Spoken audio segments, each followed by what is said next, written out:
بسم اللہ الرحمن الرحیم۔ قربانی کورس کے اندر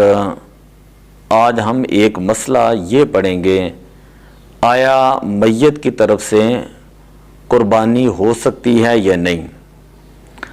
تو اس کا جواب یہ ہے کہ اگر تو میت نے فوت ہونے سے پہلے قربانی کی وصیت کی ہو کہ میرے مال میں سے قربانی کی جائے گی، تو اب اس کے مال میں سے اس کے مرنے کے بعد قربانی کی جائے گی اور تمام گوشت جو ہے وہ فقراء کے اندر تقسیم کر دیا جائے گا۔ دوسری صورت یہ ہے کہ میت نے حکم تو نہیں دیا، لیکن یہ بطور استحباب جو ہے یہ ان کی طرف سے قربانی کرنا چاہتا ہے، مثلا اپنے والدین کے نام کے اوپر یا فوت شدگان میں بہن بھائی ہیں ان کے نام کے اوپر، کسی عزیز و اقارب کے نام کے اوپر، نبی اکرم صلی اللہ علیہ وسلم کے نام نامی میں گرامی پر، اسی طرح اہل بیت کے نام پر، صحابہ کرام کے نام پر، تو یہ قربانی بھی جائز ہے۔ دیکھیں حضور علیہ الصلوۃ والسلام نے جب قربانی فرمائی تو آپ صلی اللہ علیہ وسلم نے قربانی کرنے کے بعد یہ دعا فرمائی، اللہم تقبل من محمد و آل محمد و من امتی محمد۔ تو مشکات شریف ہے، صفحہ نمبر 127 ہے، کتاب الاضحیہ ہے، اس کے اندر روایت ہے ام المومنین اما عائشہ صدیقہ رضی اللہ تعالی عنہا سے، آپ بیان کرتی ہیں کہ حضور علیہ الصلوۃ والسلام نے سینگ والے چتکبرے بکرے کو لانے کا حکم ارشاد فرمایا،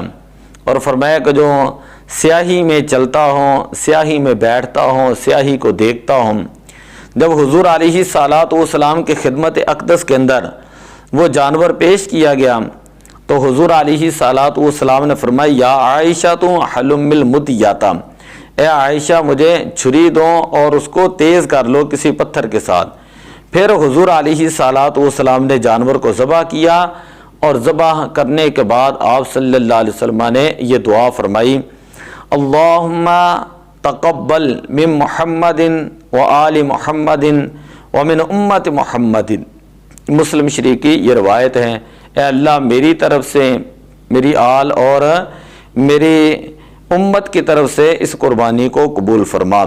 تو اس سے پتہ چلا کہ کسی کے نام کے اوپر ایصال ثواب کے لیے قربانی کرنا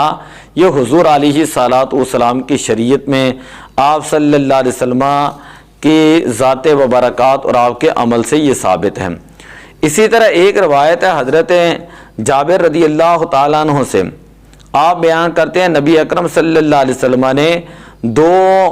چتکبرے بکرے جو سینگوں والے تھے عید والے دن قربان کیے، اور قربان کرنے کے بعد آپ نے مشہور دعا پڑھی، انی وجہت وجہی للذی فاطر السماوات والارض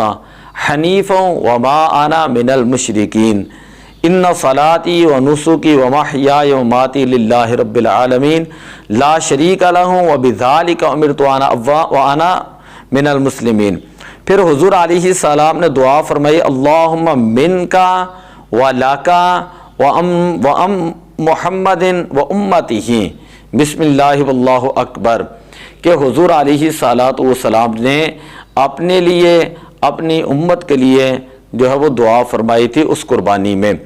اور ایک ترمذی شریف کے الفاظ یہ ہیں کہ ذبح بیدہ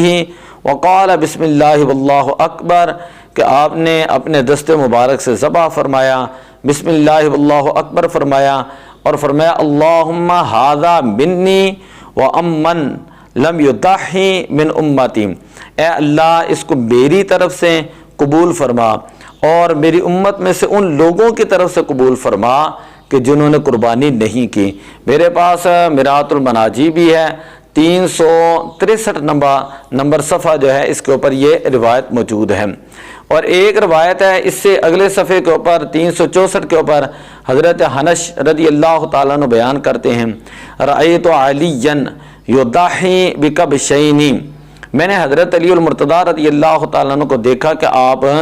2 بکرے جو ہے وہ قربان کرتے تھے، فقلت لہ ما ھذا، میں نے ان سے یہ عرض کی کہ آپ ایسا عمل کیوں کرتے ہیں؟ فقال ان رسول اللہ صلی اللہ علیہ وسلم اوصانی،